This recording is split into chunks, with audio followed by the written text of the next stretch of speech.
Hey there, Chad here. Thanks for joining me. This is Barotrauma, and this is another tutorial on how to get started in the game. I kind of wanted to show how to get through the first 30 minutes or so of the game, which is effectively through your first mission after doing the tutorials. And in the first episode, we covered things like giving orders and getting the submarine ready to go, kind of learning how some of the systems worked. In this one, we're going to depart the station, run our mission to the next station, and then learn what we can do at that next station and some of the folks that we'll meet and how the game basically propagates from there. We were at the point where we're going to leave the current station and move forward. So we are at the navigation station and we'll get started from there. This isn't quite as complex as it sounds like. What we do is, as captain, we click on the navigation terminal. So I'm going to left click here. And this is our navigation terminal. This is basically the ceiling above us in this water that we're in. I guess it could be ice. There are like ice shafts that will come off of here that we kind of want to deal with sometimes. But there you have it. We can zoom way in. We can see the station here. We can zoom out. Not a whole lot of play there though. I mean, that's about it. And what I know about this is right now is we basically have two destinations. We can go back to where we started, which is Unid, or we can go to Ocean. Okay, that's our only options here really. Now, if there's things in between like a wreck, we can certainly get to those, but we don't navigate to those necessarily. Instead, what you see is we have these two items here that allow us to select an autopilot to take us to that area. Well, the first thing I'm going to do is turn off autopilot, and I'm going to click right here, and that's going to start to move the sub in that direction. Now, this is a vector. It's going to continue to move in that direction until I tell it to do something else. Well, what I'm going to do now is I'm going to set autopilot and tell it to maintain. And what you'll see is it set an opposite vector that it will now adjust, and it will zero out our velocity and descent. I'm going to turn off the active sonar. You can turn it on and off. As you can see, passive sonar does give us a little information. But the reason you want to turn it off is the monsters are attracted to the sound. They are very attracted to sound. We want to be quiet as much as possible. There are some granular controls we can do here. I'm going to go ahead and turn sonar back on. I can do a directional. I can literally set where that ping is going to go. It will only go in that direction, so monsters in the opposite direction won't hear it. No, that's the zoom. I don't think you can make it any wider than this. I think that's all we get. So that's something to consider. But if we point it back at the station, we will see that part of the station. Okay, that kind of gives you some of the basics of the navigation. I'm going to turn that off for now, and we're on autopilot, and we're just going to tell it to go to Ocean. So there we go. We're hitting Ocean. And then periodically, I'm going to turn active sonar on. I do not want directional. I want it to be the whole thing. And we can see the cave walls around us and things like that. There are caves you can go into. It's something to consider. And we might get lucky and see one of those spikes here in just a second. Now, if I click on here right now, since I'm in autopilot with a destination, it's not going to do anything. But we can see there's something coming up here. I'm going to switch to maintain position. Okay, these are like ice spikes, I think. And they're dangerous, yeah. See, there's an ice, they're calling them ice spires. So what we're going to do is destroy those. And I think the best way to do that right now is to hit them from, you know what, we'll go ahead and hit them from below, which seems like not a good idea, but it turns out that the game doesn't actually mind. What do I mean by that? Once they're no longer attached, they're not dangerous. So what my plan is to get under here so we can have Miles take that one out, or maybe we can do it. So I'm going to turn off the active, and I'm going to come over here. I'm going to jump in that one. There it is. Don't see, but we can shoot a little bit. Yeah, that didn't work for us. So I'm going to jump out of there, come back to here,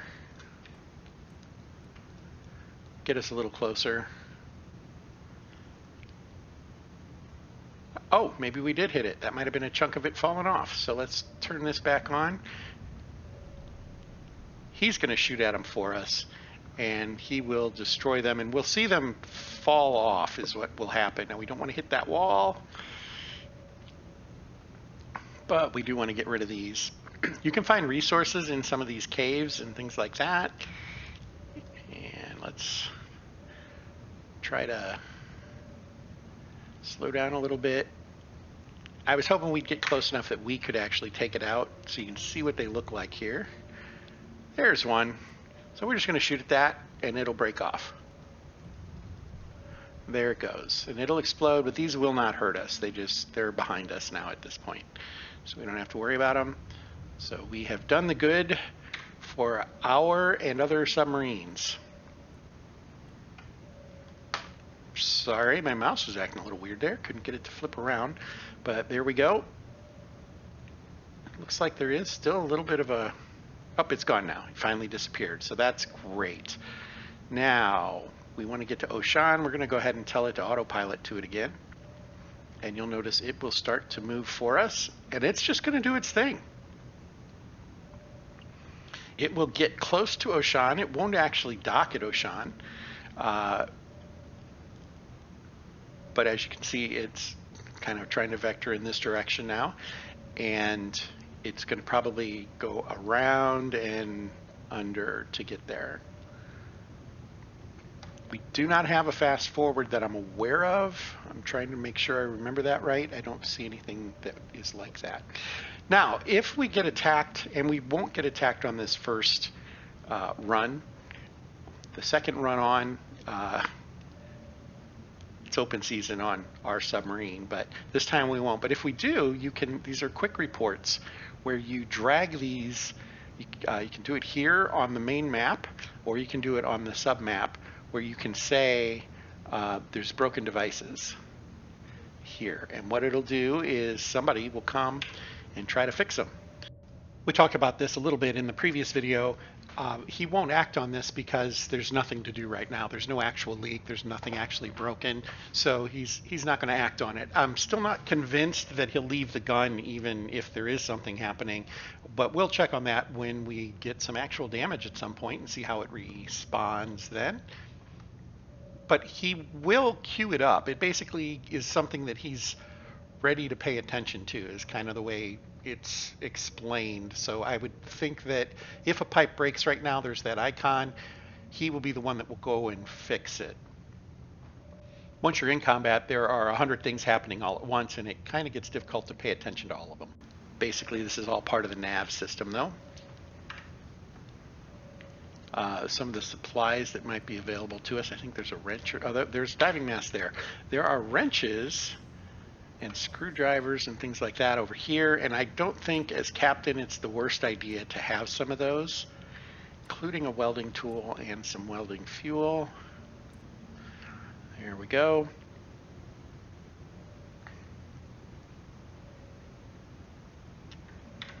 Okay. So it is important to know there's a difference between the welding tool and the cutting tool that we saw up in this cabinet. They are not the same tool. So be advised of that. As you can see, we are still moving. And it looks like we've kind of like come under, and now we're coming around whatever the block was there, and we're going to move up to the dock at Ocean, and then we're going to dock.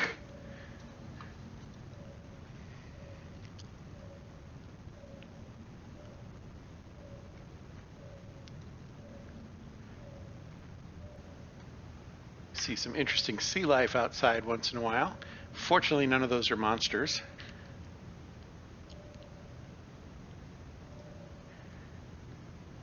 All right, we're going to turn this off for just a moment. Allow ourselves to close in some. I would normally not leave it on full time. I did miss what the comment was there. Okay.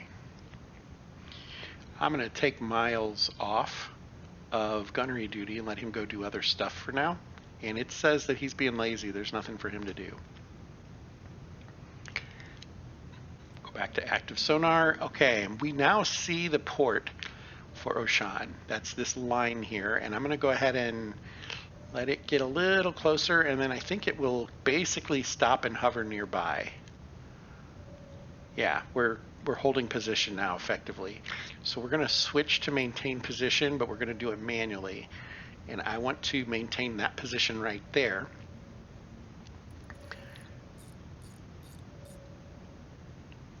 So this is the vector that it's applying to get to this spot. You can see it's slowing down just a little.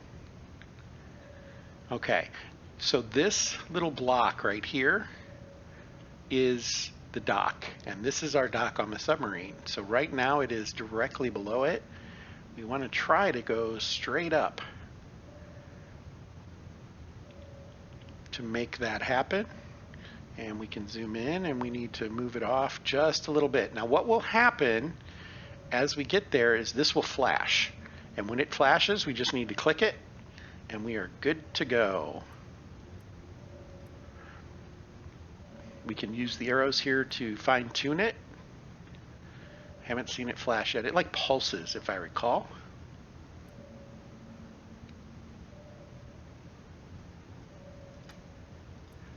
Maybe it, nope, hasn't done it yet. That's it. It starts to do that. So we can hit it. We have finished that mission. We have delivered the mining outpost materials. We have to wait while it finishes processing, but we've gained influence with this, or reputation with this group, lost it with this one. Probably nothing happening with these. And we should get a press any key to continue kind of message. Okay, summary. So we made 1,600 marks, and wherever we can see our balance, that will show up. There we have it. Okay, so we're in. It immediately transferred us to that terminal room. I don't remember it doing that. One of those things that I probably just didn't pay close enough attention to. So here is the thing. We're in a new station now, and this station is much bigger. It has a different layout. It appears that there are a set number of station layouts. I don't know for sure. I haven't really tried to memorize them, but some are sprawling and some are very compact is what it comes down to. Now, all of these icons are a different person available for us to go and talk to. Not every station will have all of them. Not every station will have an arms dealer, for instance. There is a cultist merchant. We won't always see those. Medicine merchant. We do usually see a doctor, a medicine merchant, usually have an HR manager. This is like the commander, the one that gives the missions. There's going to be a submarine merchant. That's the guy that we can buy a new sub from. This guy is the chief mechanic. He allows us to update our ship or upgrade our ship. So he's important. Engineering merchant will have things for like doing circuits and things like that. Arms dealer, and just a standard merchant. That would be the soft stuff that we need. Diving suits, things like that. Okay, let's go ahead and hit the things we have to hit to move forward, like the button here. We're going to go find the HR guy and the main guy. And they're in the same room here. This is great. So here's the HR manager. This is why this is awesome. We're going to hit E to talk to the HR manager. We can hire a crewmate. And as you can see, well, first of all, there's only a few that will join us. Okay, I think probably we can't afford some of these, and we don't have enough reputation for some of them. We can hire an assistant, another engineer, a medical doctor, a security officer, or a security officer. Couple of paths we could take. Security officer is going to be really good at killing things that get on the ship, as well as handling one of the main turrets. We might want to go that route. An assistant, you'll notice they don't have the number of points. This is their best thing. 26 in weapons, whereas this guy is 40 in electrical engineering, 45 in electrical engineering, 45 in medical, 44 in weapons, 45 in weapons. We're probably going to want to hire a security officer because that makes a lot of sense right now. But an assistant is kind of a jack of all trades. You can move them into roles that you want a little more easily because they are more flexible. They're not already assigned to a specific job. I don't know that the game makes a huge difference there, but it's just the way it kind of works. You'll notice he's not really specialized at all. His skills are all within a few points. Whereas this guy is an 8 at the helm, but he's a great doctor. I'm going to go ahead and hire this first security officer for 2,446 marks, which is about a third of what we have, a little more than the third. There we go. Now that did not hire him though. That just moved him over to our pending hires. I believe we can change his name if we want to. To follow the Star Wars theme, we're going to go with Worf. Not Work, Worf. We're going to call him Worf. And then we're going to validate the hires, and that will put him on our ship, but not immediately. It won't actually join until we leave Oshan. So that's kind of important to know. I don't believe I can assign him any duties just yet. We'll have to get a little further along before that can happen. We're going to jump out of there, and now we're going to talk to this boss over here. There's Miles, by the way. He's just walking around the station like he owns the place. So I'm going to come over here, and I'm going to talk. We hired a crew to transport these materials, but they never showed. Stuff's here if you want the job. Great. But you'll notice, so I hit the arrow. We could also hit E, and it closed it, but it unlocked the biohazard mission. Okay. There we go. But now I want to talk to them again because they have more missions. There's this especially mean monster terrorizing the caves near here. I've put a little reward aside for the crew that takes it down. Outstanding. And killing a large crawler. Looking for work, the Coalition's hired some fresh meat for our outpost and assigned them a job at a nearby outpost. Escort them over. Okay, that's a good mission too. And we'll close that, and it should say mission unlocked, Coalition personnel transport. There you go. That should be it. Yep, Albertine gave us 3 missions, and that was them. Let's move on. The other person I do want to talk to is the chief mechanic. I want to see if there's some stuff we can do to our sub to make it function a little better. I recommend always improving your sub when you can. Whoa, I fell off the ladder. Oh, they shut the door on me. Okay. Real quick, we'll talk to this guy, Seth. Browse submarines. These are the subs they have available right now, and we could buy one if we had enough money. We have 4,300 marks. Not enough to do that. We could buy this one, I suppose. I haven't bought a second sub to see how you transfer between them, or if you do. I'm not going to worry about it today. A little beyond the first 30 minutes of the game, I think. Let's go talk to the mechanic. Here it is. His name is Neil.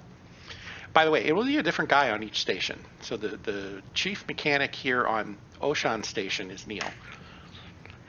And we have a lot of options here. And basically we'll have a couple of things we can update in several different categories. And one other thing to note is we don't even have anything in our slot 3 turret. We would have to potentially buy something to put in there. Just note that this is where that turret is, and there is nothing in there just yet. What I want to do for now, first of all, I want to go to maintenance. We want to repair all items. He'll take care of that for us for 2 marks. Worth the deal. Replace lost shuttles. Well, I didn't lose any shuttles, so not something I can do. Repair all walls. None of our walls have been damaged. They will be regularly damaged. It is ridiculous how quickly the monsters breach your sub. Just be aware of that. From an update perspective, we got a few things we can do. Battery capacity, make the engines, so we can increase maximum speed. I like that idea, actually. It travels a little slow. Make the junction boxes a little safer. One that I've been having fun with is going to weapon upgrades. You can upgrade the energy efficiency. I've been adding enhanced periscopes. It gives you a little more range. It is not noticeably different. It's a 4% difference on the screen. But once you do it the second time, that's when you start to feel like you're seeing a little more. What I showed you earlier when I was in the turret, that is the maximum range of what you can see until you do something like this. We can make the guns work faster, also rotate a little, I guess that would be traverse faster. I'm going to do the enhanced periscopes. So we're going to spend that money, and it took it right out of our balance. Nothing we can do about it now, it's gone. We can do more than one thing if we choose to. I'm not going to this time. I want to build up a little bit of a balance before we go completely crazy. Then the other thing, let's hit one of these merchants. That's the arms dealer. He's an okay guy to talk to. I was kind of hoping to see this one. That's the medicine merchant. So you can fabricate your own medications, things like that. That is something they show you in the tutorial. One of the reasons you want to do the medical tutorial. I'm not going to focus on that. I have not gone to the trouble of buying medicines yet. Yeah, I'm not the best captain, I don't think. I don't worry about the folks so much. Let's talk to the arms dealer. So he can sell us this kind of stuff. One of the important things he can sell us is a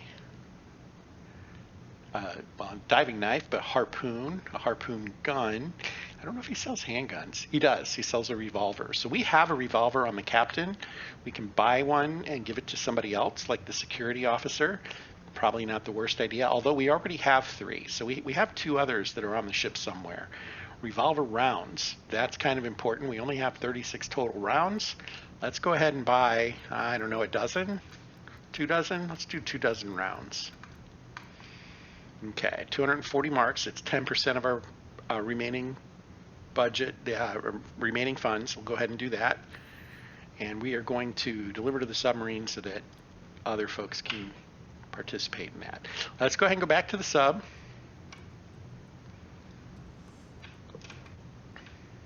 Oh, that is a wall. I can't get through there. I should have remembered that. So like I said, there's a little bit of a puzzle in trying to move around these rooms, get to the right place. Take this one down. I think we continue to go down. Oh, that hurt. I just hurt him. Let's see. Not bad enough for anything to show up, so that's good. But you saw that. That was one of those falls I was talking about. Hey, I need to check your pockets. This is one of those security things. No problems here. Carry on. Yeah, not terribly intrusive, but when they start happening like twice a minute, just gets a little frustrating. And I don't tend to feel it necessary to take the stuff, so there you have it. Getting on our sub, slide all the way down. Like I said, I do tend to work these as a real airlock. Whoops. Wasn't paying attention there. Need to open. You got to be on this in order for it to open. And you can't close it from the ground. You have to actually be like half in it to get it to close, which is weird. But there we have it. Oh, it wanted us to get, I messed that up. My bad. I was not paying attention to the checklist here, and it had a couple of things it wanted us to do in order for us to continue on. I'm going to do those real quick just to show you how it moves along into the next mission, which will give us a couple of options. But I should have done that while we were up here. So this will be the merchant. That's part of the reason I wanted to see the merchant. Engineering merchant, arms dealer, merchant. So maybe he's on this level here.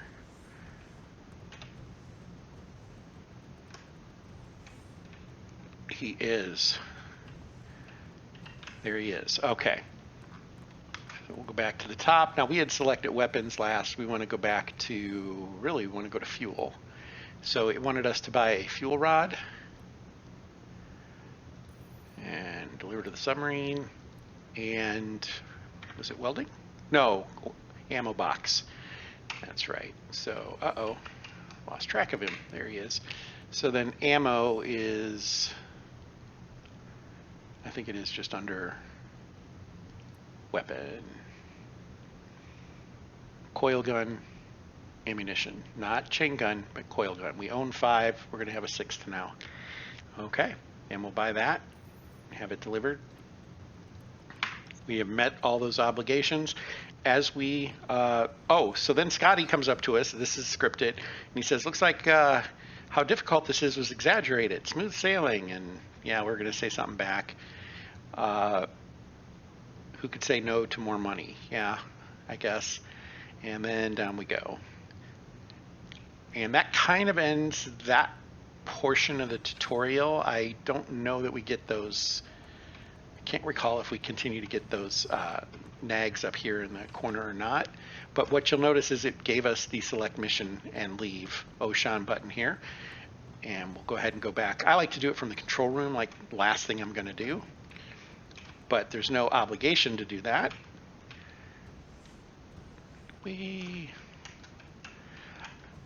Technically, you are supposed to yell make a hole when you do that, just something to be aware of. I don't know if the game is listening. I'm thinking probably not, but you know, just in case. So let's close that. And there we go. Run on back over to our station, and now I'll pick. Now this time we'll have 3 to pick from. First of all, we have 2 locations that we can go to. We can go to Scaldi's, or we can go to the mining outpost. And depending on which one we pick, there will be missions available. I think this guy tells us there's missions on this one, that little target. So when we click here, yep, there's 3 missions we can pick from.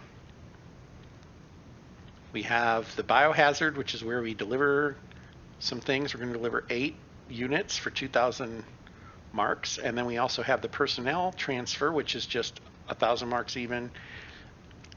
Lots of a bonus with the coalition because we're moving their folks. The separatists don't like the coalition folks, so that's why we will lose reputation with them.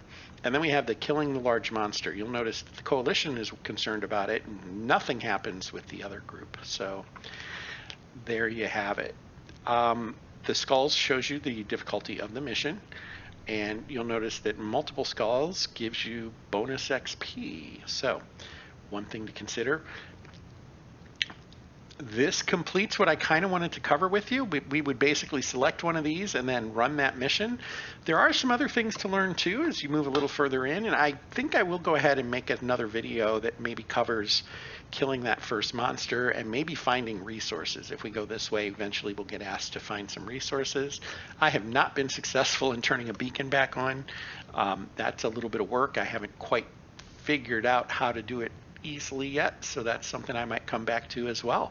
But I do want to thank you for joining me this time.